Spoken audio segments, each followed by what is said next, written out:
Health Canada's approval of Pfizer's updated COVID-19 vaccine means Canadians have another option to boost protection. This particular vaccine contains mRNA from both the original SARS-CoV-2 virus and mRNA from the Omicron BA.4 and BA.5.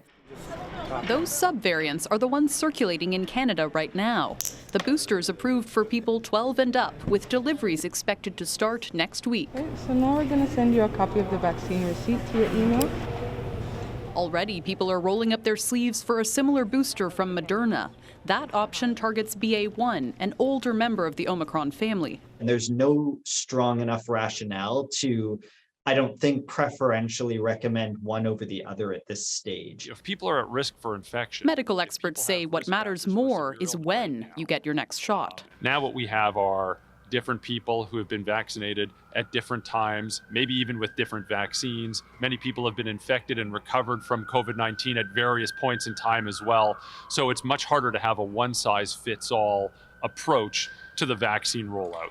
Federal vaccine advisors say most healthy adults should wait around 6 months after their last COVID vaccination or infection before getting another dose. But there's some wiggle room. People at a high risk for severe disease can consider waiting as little as 3 months. It's like your immune Virologists system. say those guidelines are meant to avoid overloading your immune system with information, a bit like juggling too many classes at school. If you go and start a new class while the immune system is still in the middle of its previous class, that's not the right time to start a new class because the immune system is still in the process of processing that information and adapting to essentially the lesson that it got from that prior infection or prior vaccine.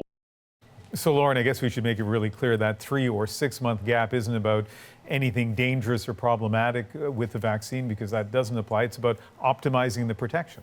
Exactly. You basically want to spread out protection as long as possible if you're trying to avoid getting infected. And that timing now varies person to person. So if you just caught COVID a month ago, you might want to wait longer to get a booster than someone who hasn't been vaccinated or infected in the last 6 months. So a good way to think about this is it's not about waiting. It's really about getting a shot at the right time for you.